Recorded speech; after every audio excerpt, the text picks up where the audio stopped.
Hi everyone, my name's Indigo Daya. I wish I could be there with all of you at the Congress. It's a shame. I hope maybe for next year. I'm sending love and solidarity to all of you, and extra hugs to a few of you who I hold really dear in my heart. The Hearing Voices movement and community didn't just change my life, it saved it. Dirk, I'm really honoured that you invited me to share a talk today. The talk is called The Mad Agent Emerges. Yes, you heard that right. So let's get on with it. Hi everyone, we're back again.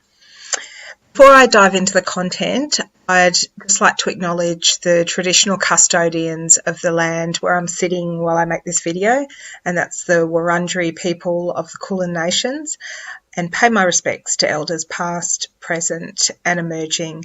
And I'd also like to pay my respects to any elders who might be there at the Congress. Also, a good chance at the beginning to just send solidarity to Congress delegates from all over the world. It's a pretty exciting space to be in. I still remember my first Congress. It was incredible. I hope there's a few newbies there soaking it all up this year. Okay, so who am I? That's me hanging around up the top there. I'm lots of different things, and probably the things I've got written there are what most of you guys are as well. I'm a blogger and a voice hearer. I've survived forced psychiatry. I like to think I'm a mad activist. And aside from that, I'm pretty much like a grandma. I've got a cat that I completely dote on who's very good at crosswords. I love gardening and crochet. Not very exciting, really. I'm talking to you today about a couple of years recently that I spent working for the government, and I'm calling it my experience as a mad agent. And you can see on the screen, which I think is that way, I'm not really sure. I was employed as a senior policy advisor for about a year, and then I spent about a year as a senior consumer advisor to the chief psychiatrist. I'm not sure if everyone has a chief psychiatrist in their regions or countries, but he's kind of the statutory lead for all the other psychiatrists and provides leadership, I guess, about good practice. So I guess the question a lot of you might be asking is, why would a mad, proud voice hearer go and work for a government mental health department? Because these places don't really help us very much. And trust me, I had lots of questions before I started.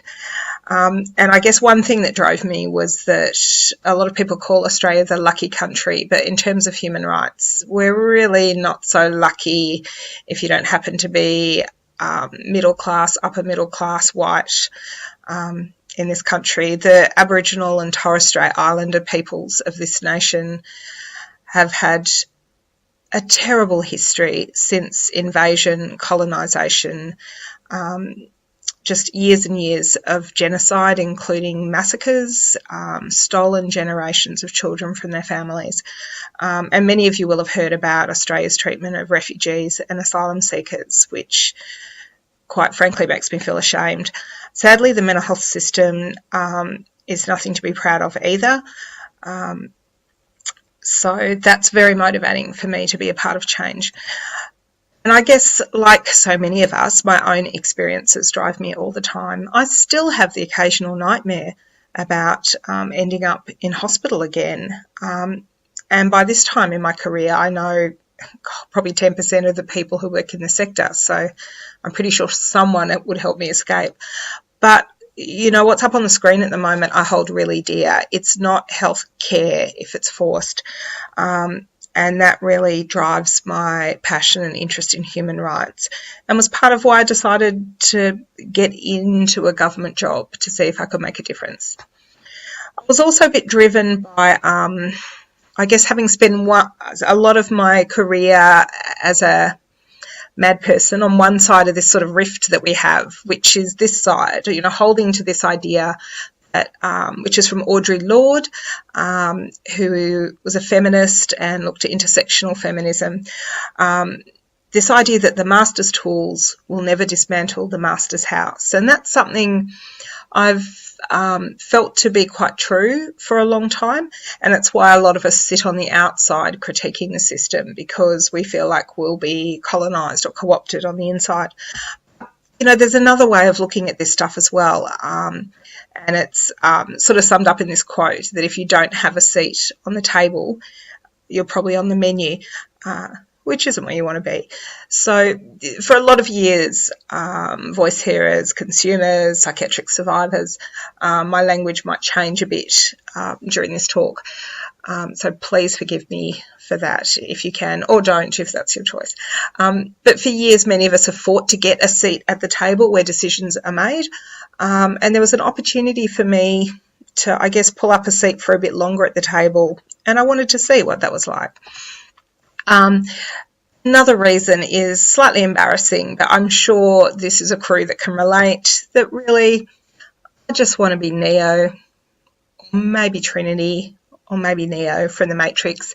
I often think of the mental health system as kind of like the Matrix, and government is kind of like that as well. And really, for years, I just could not understand, why do we have policy and systems that hurt people? It makes no sense to me. So I wanted to get on the inside and see if I could be a superhero, which I could not do, but it was motivating. So what are the things that I learnt? And I'm just clicking on my little timer here to keep me on track. And there's 3 areas I'm going to talk about. One's power. One is about how we're seen and heard as human beings with rights. Maybe I should say as rights holders. And the other is looking at human rights. So, power. Nice thing, if you can get it. Pretty early on, when I started working in the department, I sat with a senior executive who was just listening to how I was going and giving me some advice. And she said, Indigo, you seem to talk a lot about trying to change things. Like, you're always trying to drive reform. She said, I'm not sure if you understand what we're here to do. And then this is what she said. Our job is to maintain status quo of power. Whoa, pretty big. I mean, I kind of knew this. I think we all kind of know this. Watch an episode or 2 of Yes Minister and you'll get that. And I certainly saw that, not in individuals, but in how the department and government worked as a whole. But it was quite different to be told this so explicitly, and I think it was quite an important learning moment for me, and of course made me focus even more on being a disruptive influence for change. But this is a big thing for us to push back against, and it's not just that we're trying to get more power to have influence, but that there are forces actively trying to make sure that the power balance doesn't change. And the way we see this in practice is in lots of things. You know, tokenism was something that I struggled with daily in the department, really. Sort of busyness is a big public service endeavour, and I think political endeavour. So I noticed a lot how important it seemed to be doing lots of projects and producing lots of documents, even though those things didn't necessarily change anything, but they give the appearance that I don't know, I guess our tax dollars are being spent well, that people are working really hard, and that maybe change is going to happen. So producing documents as though something's been done and holding consultations as though people are being heard takes up a lot of time, but doesn't necessarily, in fact, very rarely led to real change for people out there.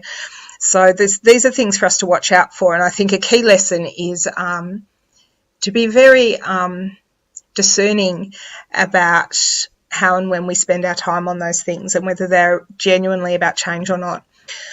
I've done a bit of thinking as well over time about different types of power. I like this model, even though it's quite old, by French and Raven, that describes a range of different types of power. And we don't have time to talk through them all today.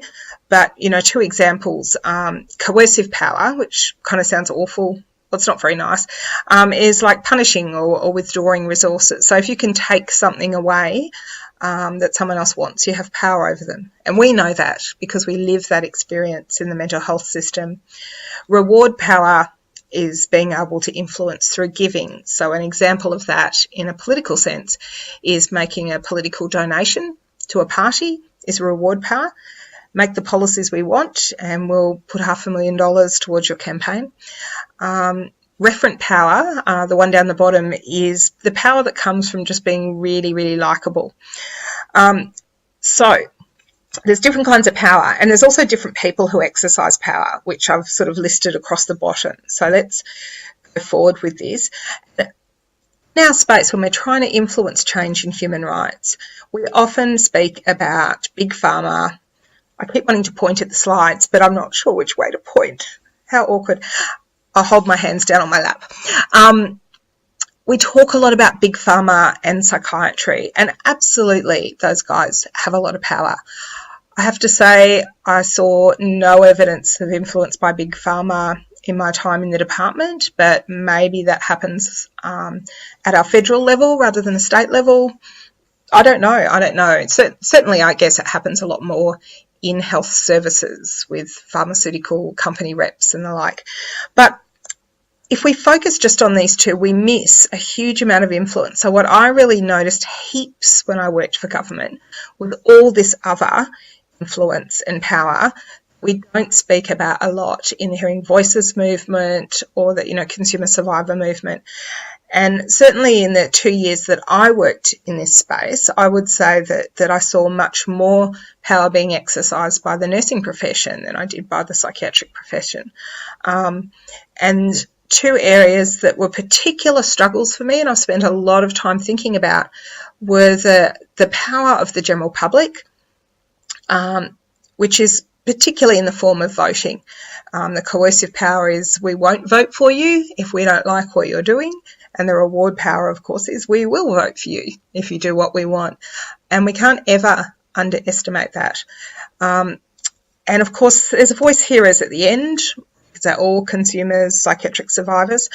And I think we have the potential for reward and coercive power, but we haven't really drawn on that, I don't think. Certainly there was no evidence of that at all in my time in the department, despite there having been decades of advocacy by our community.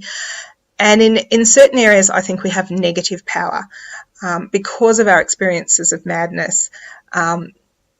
People in the general public, politicians certainly, will assume we are the opposite of experts because we're mad. We're the opposite of being legitimate because we're delegitimised, if that's a word. And we certainly don't have a lot of referent power. So there's a really big problem because we want to change all this and everyone else has got the power. So I think as we go about continuing to fight for our rights, growing our power needs to be a really important part of this. And that requires a bit less focusing on the issues, on what's happening in the system, what's happening with recovery, and just focusing on this area. So sort of quickly, there's 4 areas there that I've outlined. One is just getting more numbers. We're never going to have a lot of money. We're always going to struggle in a range of these areas. But what we do have is thousands and thousands and thousands of us. And so putting more time into getting more numbers together, even if we do that through, old style consciousness raising groups that grow our numbers, I think that's really important.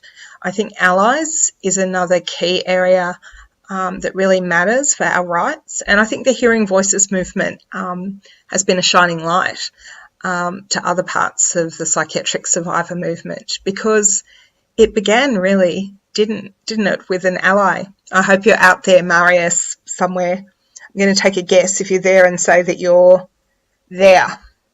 It would be very cool if I was right. And Marius, you've lived your life demonstrating what it is to be a great ally, as have many others of you, as have you, Dirk. I think we need to attract more allies, and not just from mental health professions, but from a whole range of other areas in society. I can't think of many, if any, human rights movements that haven't needed people who weren't in that space of being othered to come and join them before they achieved real change. And one of the pictures down the bottom of this screen is the rights march from Selma in the south of the US to Montgomery, which there was a film about recently, and I think that's Martin Luther King in the bottom front of the photograph. And there was a significant shift when a large number of white people began to join that march. This was the march, of course, where there was quite horrific violence from the police. And PFLAG is another great example from the Queer Pride movement. I think MAD studies is also a way to grow our expert power. Most movements have required the growth of an academic discipline to add expertise. So feminism was really critical for women's rights, and queer theory has been really important for queer rights. And the courts are another important area for us to grow our power, but we kind of need money often to access those.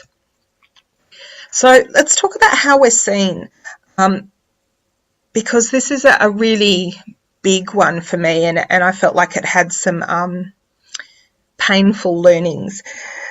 One thing I'd often do in meetings and, I don't know, just sitting with people in the department discussing issues is speak about narratives or ideas from the consumer movement. And I'd so often get this kind of response. What movement? What's the consumer movement? Or what's the psychiatric survivor movement? There isn't a movement. I had many people challenge me as though I was making it up, just quite concerning. And I became really conscious in my time in the department that even though many of us have been part of a movement and we know it's a movement that spans back generations, that doesn't mean it's touched the places or the people that it needs to. And I would guess that at least 80% of the people working in our government department had never heard of most of the things, and sometimes all of the things that we speak about. This is really important. It tells me that many of our strategies in the past haven't worked. This is another sort of really important, I think. I'm saying lots of things are important. It's a bit arrogant, really, isn't it? You can all talk about me after I've finished. And anyhow, sorry, stay focused, Indigo. I used to think on this slide, this was how the system saw us. I don't like this, excuse all the terrible language, but this was how I thought it kind of worked. There's like a customer role, which is consumers. You know, we're the ones needing the service, if we can call it that. And there's a provider, the mental health sector, that provides the service. Sorry, we know it's not a service, it provides the harm. And in the middle, the problem, I thought, seen by the system as mental illness. And the outcome or the aim is kind of health or recovery. I thought this was sort of basically what it was about, and I couldn't understand for years, why don't they listen to us more? Why do they keep violating our rights? Because we're the customer. But this is what I learnt working in the department. The customer isn't us at all. It's the voting public. The provider is still the same, although I came to see that the mental health sector and the workforces are also customers of government because they're taxpayers, because they're often very influential. Medical professionals, nursing professionals are quite powerful groups. And the problem isn't mental illness. The problem is violence. Or more accurately, the perception that we are violent. And this is a perception we know is often held in the sector, but is held even more strongly by what I'd suggest is a majority of the voting public.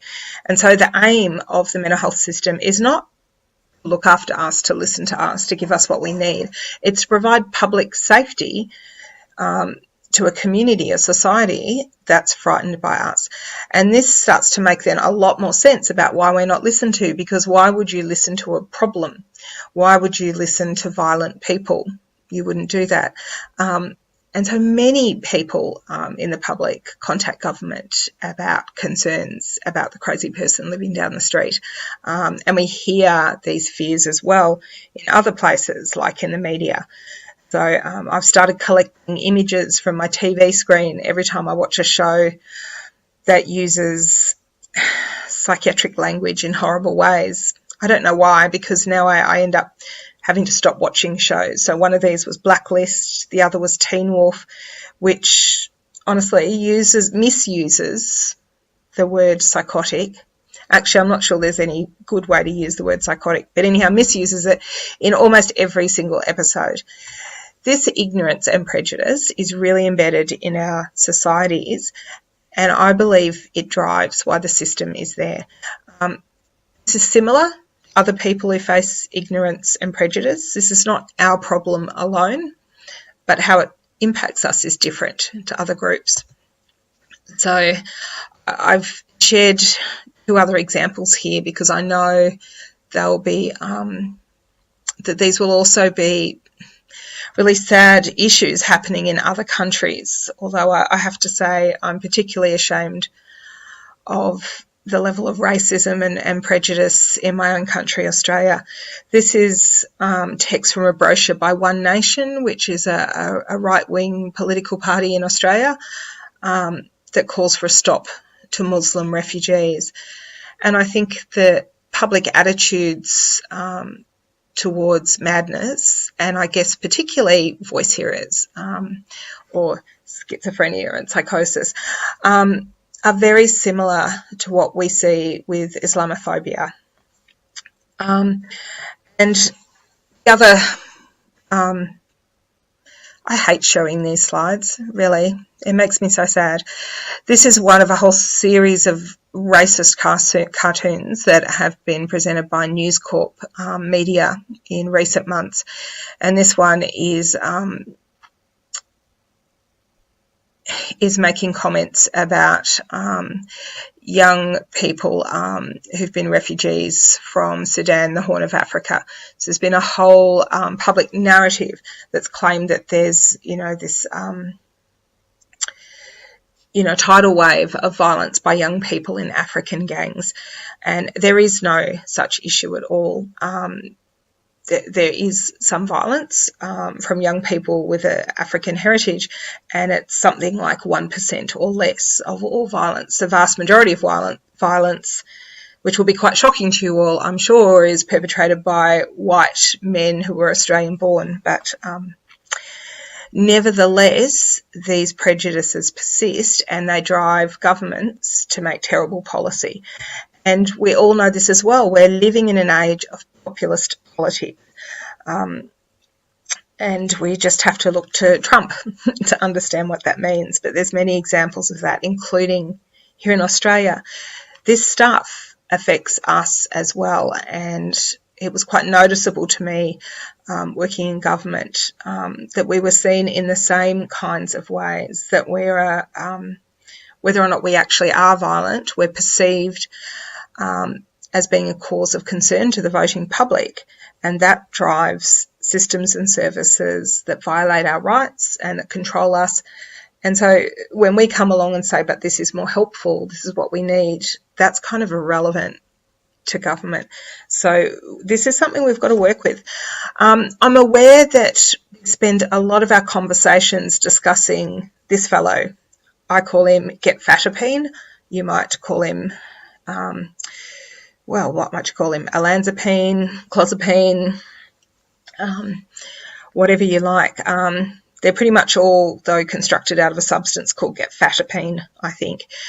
And I'm worried about this. I think we have to hold Big Pharma to account. Don't get me wrong. We have to hold psychiatry to account because those 2 groups alone are responsible for some really shocking harms over many years, but continuing today.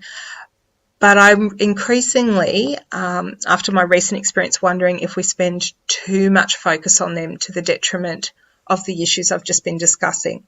So, do we focus on politicians trying to change Big Pharma and psychiatry? And I would suggest we reduce some of our focus on that and instead increase some of our time and focus to be pulling in the general public and media to tackle the violence myth. Because I think these myths, these beliefs that we're violent and dangerous, feed big pharma and psychiatry and allow human rights to continue unchecked. If we can bring the public along with us eventually, even in small increments, politicians will listen to that, and that, I think, will be when they'll start to hold mental health sector to account.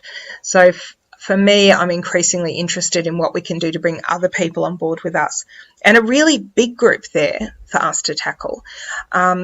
Not to tackle, what a terrible word. A really big group for us to invite to come and join us is people who've never been in the big statutory systems, but that growing body of people who are picking up labels, psychiatric labels from GPs and primary health systems. And so they're often the high prevalence disorders like depression or anxiety.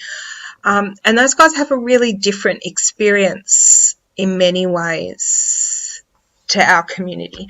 Certainly, they will approach they'll experience the issue of pathologisation of their experiences and too much focus on medication, but they don't experience the human rights violations that we do once we get into hospital-based services. But if we can help that group to understand that most of us used to be in their group as well, and we never expected to end up in hospital. If they can start to see that our issues are potentially their issues, we could create quite a big shift. So the last area I wanted to talk about, which of course I've been talking about all the way through, is human rights. This is something I'm just thinking, yes, executives spoke to me about in our government department. So this person told me that compulsory treatment is important because it protects the right to health, and it's a right under the CRPD. Just let me share my view on that. No, it does not. Compulsory treatment breaches the right to health. It breaches a whole lot of rights, but particularly this one, because the right to health includes informed consent. This was a point of view that was put to me many times over my time in the department, and it reminds me, I guess, of a few key things here. One is that rights aren't discussed very much at all. I would often bring them up, and the response from other public servants was to roll their eyes. But that second point is really important. There is a huge amount of ignorance of people who just don't know even what the fundamental rights mean, let alone what's a breach and what's not, or how to protect or safeguard rights. So that's a problem. And the other one is that they're just not a priority at all. So this slide here is me thinking about some ways that we can encourage, support, influence governments to bring more focus onto human rights in mental health. And the first one is to make it harder to avoid talking about human rights. So one of the ways I do that is to try and shift conversations that they're already having. It's kind of an infiltration approach. So two conversations that happen all the time are quality and safety. How do we have high quality, safe services? So I spend a lot of time in those conversations talking about the human rights underpinnings of quality and of safety, because if you breach my rights, I'm not safe. If you breach my rights, that's not good quality. The other really important area is to make rights violations visible. Again, this was something that I knew, and I'm sure all of you know already, is that most governments don't report very much data about what happens in places where harm occurs. And so I was quite struck, though, by many different issues with data in the mental health system. And so right now in my work role at VMIAC, I'm spending quite a bit of time looking at ways that we can encourage government departments to make data more visible, because if there's no official information about what's happening, it's really hard to do anything to change it. The media doesn't care, won't believe you, the public won't believe you, and then you're stuck where we've been forever. So that's really key. And there's some other areas there as well, but I'll leave those for another day. So, some final reflections. There's so much to do. In a way, really, we can't go wrong, because as long as we're doing something, it's probably needed. But I think that there's questions for us to keep asking. How much of our time do we spend trying to fix a system that's fundamentally broken? I'm not sure of the answer to that. Or do we put our energy into building a better system? And increasingly these days, I feel like I want to do the second, but I need to see through my time on working with the broken system at the moment. And I'm very aware that there are tens, hundreds of thousands of people who are still stuck in that broken system. But I think ultimately the greatest changes will come through building, through creating hearing voices groups, through creating and starting our own peer-run respite services, through creating our own therapeutic communities, through informal peer support. That's the magic change. I loved Emily Cutler's recent article on MAD in America, asking or posing the question, why would we seek unity in the psych survivors movement when we can have polyphony? I hope I'm pronouncing that right. And it's really interesting, and it's an area I'm doing some work in as well. And I think we still need both. I think we will always have different camps or factions or points of view in the psychiatric survivors movement, and that's probably how it's supposed to be, because we're a diverse group of people and we've got our points of view. But on some things, I think we need to have greater unity, because the forces aligned against us are pretty strong. So even if it's just on a few issues, there's spaces we need to be pulling together more. And my final reflection is, do we focus on revolution or evolution? And I used to work for a gentleman who'd remind me regularly that revolutions are far and few in the history of the world. And they can be amazing or terrible when they happen, but they don't happen that often. And so I encourage us to think more. I'm really interested in conversations that help us step away from arguing for, a complete abolition of mental health acts. And don't get me wrong, I would tear them all up tomorrow if I could. I think they're disgraceful. But I don't think anyone's going to abolish that legislation for many years to come. So what might be the evolutionary steps or the incremental changes that we could be fighting for that will help bring us towards a point where one day they can be abolished? And I think they're really important conversations that I haven't heard discussed as often, and I think they might serve us really well, because certainly that's the way governments like to work, is in tiny, tiny little changes that don't threaten anyone too much. But if we can come up with the right kinds of tiny changes, they might just get us there in the end. So that brings us to the end. I want to thank you so much for being with me through this talk. Even though I'm speaking at a different time to you hearing it, I've kind of got this sense of connection. Maybe it's just madness, maybe it doesn't matter. But it's been wonderful to have this opportunity, and I believe you'll be hearing from me very shortly on a webinar for some questions. So thanks again, everyone. Bye.